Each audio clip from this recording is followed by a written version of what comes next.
Welcome back to Theresa's Dad. My name is Theresa and I'm very much alive. I have an awful, garbage, filthy, disgusting mouth. So viewer's discretion is advised, but if you're not into that or weird in general, this is definitely not the place for you. Feel free to X out the video here. No harm, no foul, but I'll remember our time fondly. Hello, my babies. I am beyond excited to do today's video because we get to talk about the new Natasha Denona palette. The palette that I feel like a lot of people are just kind of divided on because some people just feel it's ugly while some people are like, oh my god, this is the best. So I'm curious to see where exactly I fall because I do love roasting out of a product, but I also love makeup and I want things to work out, especially when you are paying a hefty price tag. So the reason why I wanted to, well, okay, there's like two reasons why I love Natasha Denona products. There's a good chance they usually suck.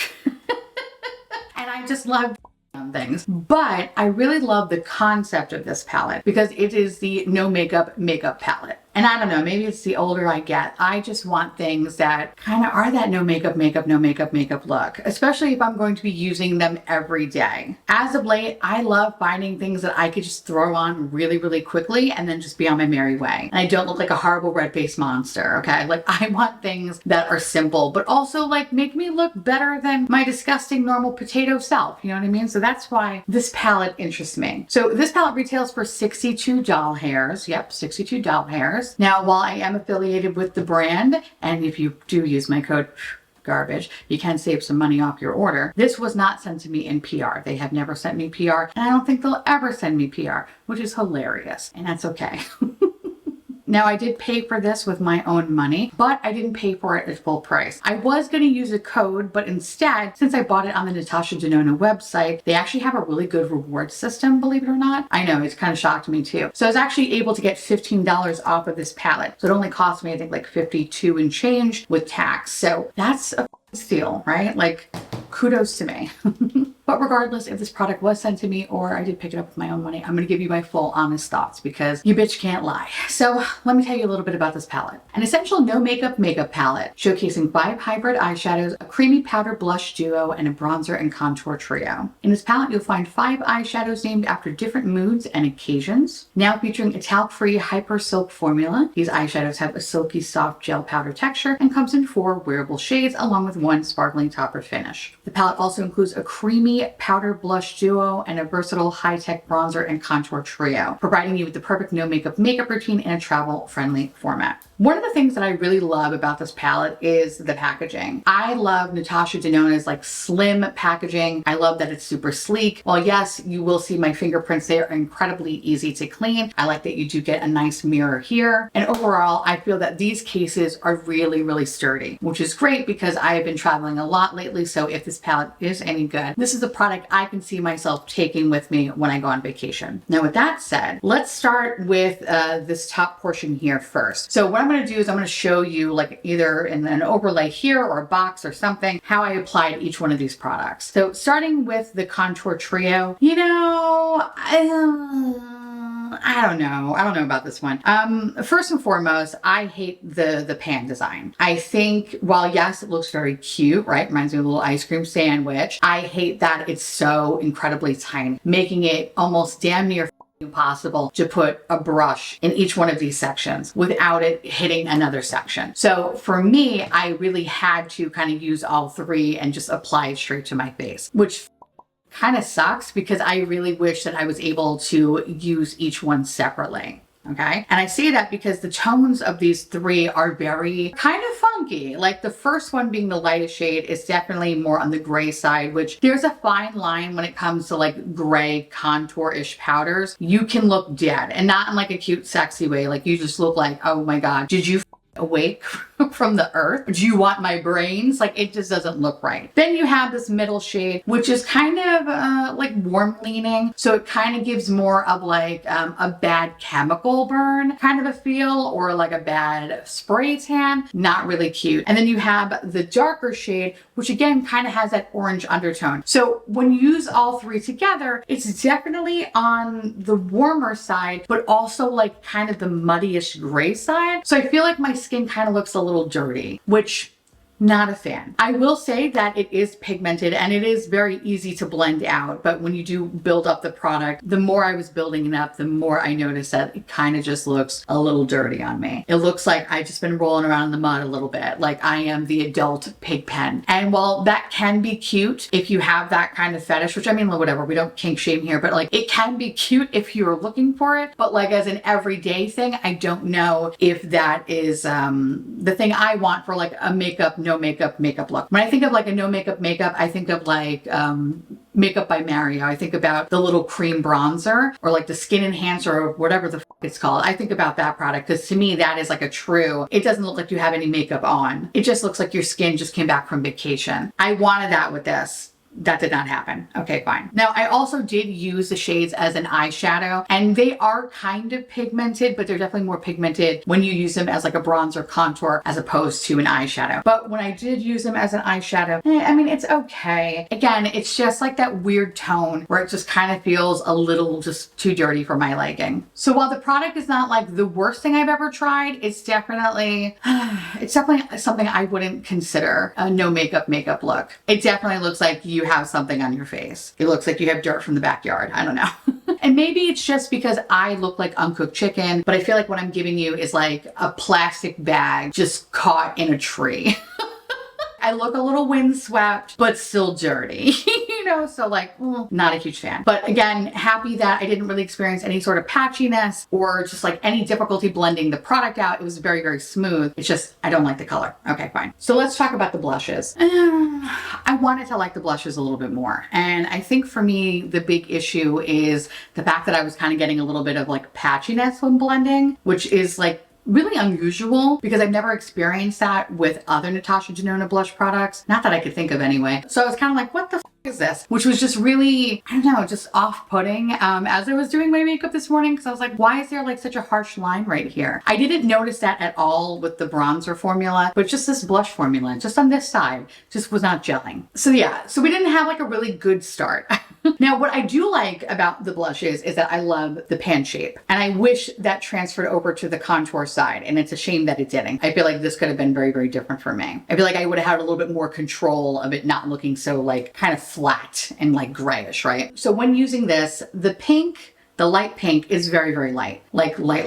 Like I feel like it'd be maybe a little bit kind of difficult to kind of show up on me. And I felt like when I did apply it on me, I didn't really see it all that much. So I kind of need the darker pink just to show that I am wearing any blush. Now, when you use them together, it's really interesting because it kind of creates a little bit of an orange kind of a hue to it, which I don't understand what that's about. It doesn't really make sense, but it pulls very, very orange on me. I love pink blush, and I'm definitely more of like a cool tone pink blush person. Like give me like a hot bubblegum pink. I'm all about that. I feel like it looks really, really good on my fair ass. But when it comes to like sometimes warmer pinks, they can kind of pull a little like corally, but this wasn't even really coral. This was just more kind of orange, like kind of like a baby version of this pumpkin behind me. And so it was just not what I wanted it to be. But when I started to kind of build up the product, I noticed that it definitely is very designed as a no makeup product, meaning like you really can't go ham.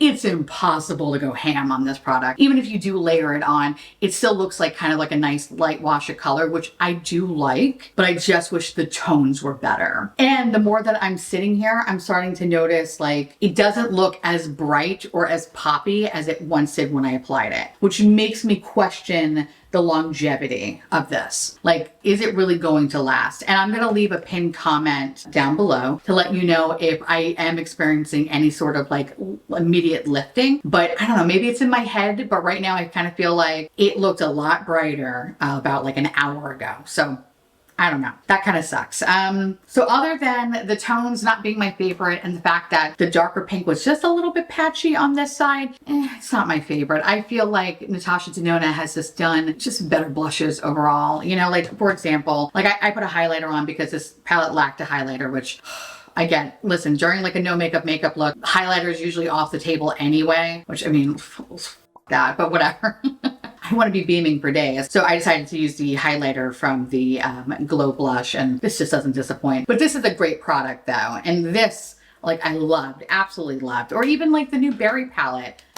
Golf claps all around, like a beautiful product. And that's what I was hoping for And I don't know, it just really didn't deliver. So not a huge fan of that. So last but not least, we have these eyeshadows, which right off the bat, the best one in my opinion is this guy right here, which is Dreamy. This is the one that I have on my lid. And it's just a beautiful like high shine wash of sparkle that practically has no fallout. And I love that. I really thought that this was going to be raining glitter bukkake all down my face. And I'm happy to say that it didn't. So yay, we love that. The other products, oh, I want to like them more. They kind of feel like a version of like the Tom Ford Cream Quad. Okay, so if you are new here, I will literally die in a hill for this palette, all right? This is the Cream Quad from Tom Ford. Anytime they release any sort of cream formula, I will buy that palette. And usually 9 out of 10 times, I love the out of it. I don't know, there's just something about the formula that is just so pretty. It's so easy to use. It has incredible longevity and just always makes you look amazing. It makes me look like I have at least 8 figures in my bank account, and I love that. So when I started to kind of swatch the Natasha Denona shades, I kind of noticed the quality seemed very, very similar to Tom Ford, and I was like, ooh, I'm curious to see how this is going to be, because this, I believe, is like a $90 palette. It's ridiculous. And this is something like you pick up during a sale, you know what I mean? Like, don't buy it for full price. Although I think it's worth it at full price, don't buy it for full price. Like, this is something you get on sale, right? So I was hoping that, okay, well, this is $62 and yeah, it's expensive, fine. But you are getting like a variety of in here. So let's hope that this is going to be comparable to Tom Ford. It's not. I don't know. It's just like when I applied it with a brush, it was very lackluster, which required me to use it with my finger. And when I did use it with my finger, it looks okay. But like the opacity, it's not that great. I feel like it starts to not do like a heavy shade lifting where it feels like it's completely gone, but enough lifting where I feel like I have to keep going back in to kind of just deepen up the outer corner. I don't know, like there's just something about the formula that's like leaving my brain. I don't know what it is. And it's every shade I'm having that experience with. So I put Statement pretty much all over the lid. I feel like I barely see it now, right? And I put the shade Dreamy on like 3/4 of the lid. I should at least have something. I went back quite a few times actually to build up the outer corner. And I don't know, like it's just not there. It's just not there. I use Everyday and Soft in the lower lash line. I don't even see that. If anything, I see actually the fallout from the contour powder shades more in the lower lash line than I do those 2 shades. And then you have the shade Casual, which I tried to make like a smoky kind of like upper lash line kind of a situation. I don't, where the fuck did that go? Where did that go? I don't know where the fuck that went. Like they just don't have longevity. And it's a shame because it could have been like, you know, a luxury brand, but a cheaper option compared to Tom Ford. And it's just, I don't know, it's not there. So yeah, While I can say that I didn't experience any sort of patchiness when blending out, that's pretty much all the like nice things I can say about it. Like I just don't love that the longevity is just, I don't know, it's just not there. And I feel like I have to kind of just keep going back with my finger to kind of just build up a little bit more. I know this is not gonna last because I literally did this like 4 times already. It's a shame. And I get it. Again, the no makeup look, right? And you kind of want that light wash of color. And I'm fine with that. But I don't want it to look like I'm not wearing any eyeshadow on my eyes, or at the very least, like it's the end of the day and it's heavily lifted and you look like you've seen some like that's what I'm getting from this. It's like I'm wearing this and then about an hour later, it's like, oh, are you okay? Like, where did you go last night? Nowhere. Like, like, yeah, I believe you. Sure, Jan. All right. Everything just looks so bald and weird. I don't know, like not a fan. I want to keep playing with this, but so far, like it's not winning any prizes or awards or anything. And it just feels like a bullshit version of the Tom Ford cream product. So no, thank you. I don't love it. The other thing that kind of annoys me about this product is that it's marketed as like a universal product. I don't think it's a universal product. I feel like once you kind of get past medium, and I mean, I didn't even say medium skin, I feel like is going to have a difficult time using this product. It kind of makes me go, why didn't you just make 2 different products, you know? Make one that is like fair and light and then like medium to deep. Like why? There are a lot of brands that are doing that these days. And it's like, why didn't you do that? I don't know. So I kind of feel like if you are somebody that has medium skin or deeper skin, I don't think this is going to work for you because I feel like it barely works for me. And I'm uncooked chicken. I am literally a piece of loose leaf paper, or at the very least, a fucking plastic bag caught in a tree. Okay? Like the fact that it's kind of questionable on me makes me really think like, I don't think this is going to work for other people. So I wish they created 2 different options. That would have been nice. But to market this as like it's for everybody. Get the out of here. It's not for everybody. So yeah. Listen, I paid what did I say? $52 for this? It's not worth 52 bucks. If you can get it for like maybe 30, I don't even think it's really worth 30. 24? And like, this is not the worst product I've ever tried from Natasha Denona. Like, there are definitely have been some real products. This is like kind of like, if I had to rate it, how would I rate this? S being the best, right? And then we go like A through F. This is definitely like a D, E. Not quite an F. It's like a D and an E. It's like right lower. I don't know if this is something that I'm going to really reach for a lot, because I feel like, you know, while I do love that no makeup look, especially when I'm like running out the house, this wouldn't be the first palette that I pick. There was one I used the other day, the ColourPop, I think it was like the 1111 palette, or was it the Cloud palette? This is the palette that I used. That's a great like no makeup palette and a fraction of the price. So yeah, I don't know. This was kind of a miss for me. So I don't think this is really worth checking out, but if you were interested, definitely get it on sale. This is not worth full price at all. It's not even worth what I paid. So yeah, this was a miss. Anyway, now I want to hear from y'all. Let me know down below if you are going to pick up this product or if you're going to be skipping out. Let me know, because I love hearing from you. And of course, I want to say thank you so much for watching. I truly appreciate it as always. Feel free to like, comment, hit that subscribe button, it's free, and hit that bell icon for notification of all of my future posts. Follow me on Instagram, Threads, and to my beautiful, wonderful YouTube members and patrons. Thank you so much for keeping this delicious, disgusting, filthy, trashy, really filthy, really gross, really nasty, but overall beautiful garbage boat afloat. I couldn't do without you, and I love your adorable little delicious faces. And I just want to gobble you all up so you live inside my belly and we can be one. If you want to know what's currently on my face, everything will be listed down below, and I'll see you little pumpkins later. Bye.